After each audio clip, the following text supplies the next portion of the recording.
Hello চেঙ্গে ভাই, তুই কোথায়? হ্যাঁ রড ভাই, এই তো বোতল বাগার রোডে বসে আছি। আচ্ছা তুই এখানে দাঁড়া, আমি আসতেছি। আচ্ছা ঠিক আছে রড ভাই, আই তাইলে তাড়াতাড়ি, আমি বোতল বাগার রোডে তোর জন্য অপেক্ষা করতেছি। তোগো টপের টুপি পিন্দা টপে টুম হইয়া একের পর এক টানা টাইনা জায়গা নগদ বুম হইয়া ব্যাকআপ খাপ বুম হইয়া। কিরে চেঙ্গা, বসে বসে কি করতেছস? এই তো তোর জন্য বসে আছে আর কি। বসে আছ কেন? আমি আসছি না, দাঁড়া। তো রড, তুই আমাকে কি জন্য কল দিছস? ভাই তুই আমার দিয়ে একটু তাকা।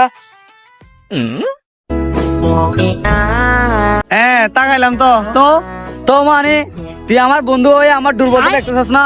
হ্যাঁ, দুর্বল মানে কিরে, তোর কি ওইখানে সমস্যা? হ্যাঁ বেড়া, সমস্যা কেন? তোর সমস্যা হলে মোবাইলে আর জুতাই। ও আচ্ছা, সমস্যা তাইলে এখানে, আমি তো আর অন্য কিছু মনে করছি। তো তোর মোবাইল আর জুতায় কি হয়েছে, কি সমস্যা হয়েছে? আসলে বেটা মূর্খটা কি জানোস, রাত্রে আমার একটা পার্টি আছে। ও আচ্ছা, তাইলে পার্টি আছে না? এবার বুঝতে পারছি, তোর নজর আমার ফোনের দিকে আর এই জুতার দিকে গেছে। তুই চেঙ্গা না বলতে বুঝে গেছস, একটু দে না, দে, কালকের মতো দিয়ে দেবো। রড, তোরে কিন্তু আমি সবকিছু দিতে রাজি, কিন্তু তুই যে কালকে পার্টিতে যাবি না, ওই পার্টি থেকে আমাকে একটা গার্লফ্রেন্ড আর কি একটা ভিক্ষা দিস না।